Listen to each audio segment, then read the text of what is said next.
Liquide, que du vert pour le titre du géant industriel centré sur l'hydrogène. Alors, Air Liquide est depuis alors plus longtemps encore que le délai, la période indiquée par mon graphique, à l'intérieur d'un range entre 154 et 167 euros. Alors, on a tenté déjà au mois de septembre de franchir cette espèce de plafond de verre, et chaque fois les vendeurs ont repris la main à ce niveau. Et là, depuis quelques jours, il y a un phénomène tout à fait différent qui est en train de se mettre en place, un schéma qui est tout à fait positif. On est revenu chercher la zone du bas du range, hein, on est même descendu à 152 euros à la fin du mois d'octobre, et là on a un mouvement qui est vraiment dynamique. Qui s'est mis en place avec d'abord l'ouverture d'un gap aux alentours de 158,86, puis après une consolidation pile poil sur le retracement 38,2 de Fibonacci, eh bien, on a franchi, en début de semaine dernière, on a franchi notre fameux plafond de verre à 167,94. Et ce qui est intéressant, c'est ce qui s'est passé depuis. On est revenu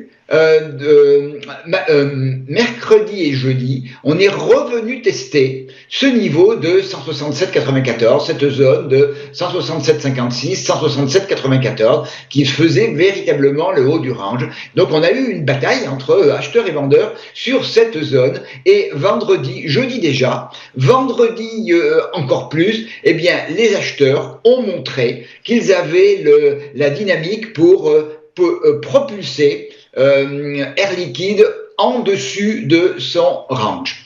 Donc j'ai indiqué que dans la consolidation qui avait eu lieu dans le mouvement haussier début novembre, pile sur le 38,2, eh bien on est sur des plus hauts historiques à l'heure actuelle pour l'action.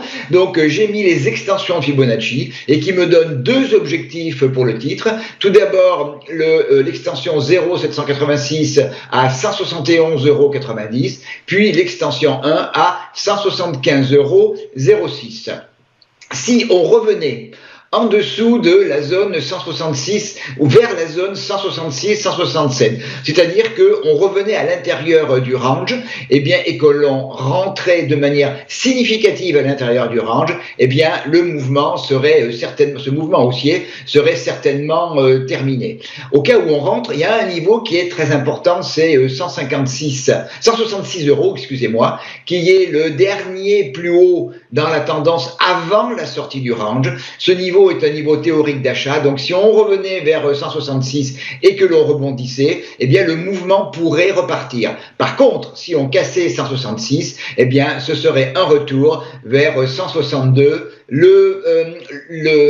la consolidation précédente 160, et puis un retour vers le bas du range, vers les 154. Mais là aussi, Roselyne, vous avez compris que mon biais, il était pour l'instant haussier pour Air Liquide.